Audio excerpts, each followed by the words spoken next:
We cannot allow barbaric laws to exist and for people to follow it, push it, defend it, yet argue for justice in Nigeria. But I come here as a missionary. I come here as a witness who's been on the ground in the very places that are being attacked. The very places that Nigerians themselves are too afraid to go to. Because I wanted to testify to the truth of what is happening.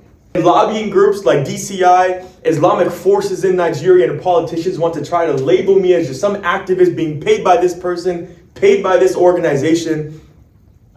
Our records are free and public online. Nobody has paid me and nobody sends me but God. And that's the very reason that I went to Nigeria. Because I knew that immense evil was happening. And I was questioning, why is this not mainstream in America?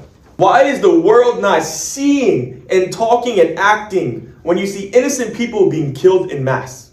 Not just for 1 month, but for years, for 2 decades. And so I chose to go to Nigeria for that reason. I said, if nobody is going to help and nobody's going to stand, I will go and do it. And so I risked my own life to do just that. I knew nobody, but I chose to go because there was a call to do just that. And when I went to Nigeria, I was met immediately with killing. When I went to Plateau, and I went to build schools for Muslims in the north, in Miango, in Bokos, every day I'm getting reports, killing. Someone is messaging me, this person was ambushed, this attack happened, this village was burned. And I started to go spend time with victims' families. I started to go see the actual places that are being under attack as I was there.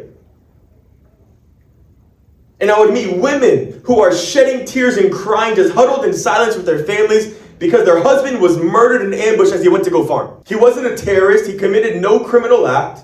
He was a Christian who was living in Miango. And because of that, he was killed. And even the very places that I went to go and visit to drill, that very night, Christians were beheaded. In the very village I went to, a matter of meters from where I was, Fulani came in the night, they beheaded a boy, they beheaded a father who had committed no wrong. And as I'm trying to build in other places, in Zike of Miango, 50 Christians were murdered. Their entire village was burned. I was there the next day as smoke is still rising from those very homes. And as I enter this village going down this road, you have women that are flailing in the road, crying and screaming because their husband was just killed. That's the truth.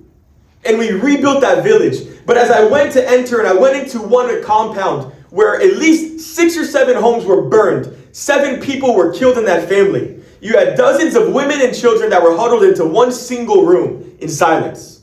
They're just in shock. And I enter this room and I'm trying to think, Lord, speak through me. Help me to encourage to these people. Help me to comfort them. But I was speechless. I tried to say whatever I could, but I broke down crying because what can I say to change the reality of what just happened? Their families were slaughtered. Their homes were burned. They're left hopeless without help. They are forsaken people. What can I say to them?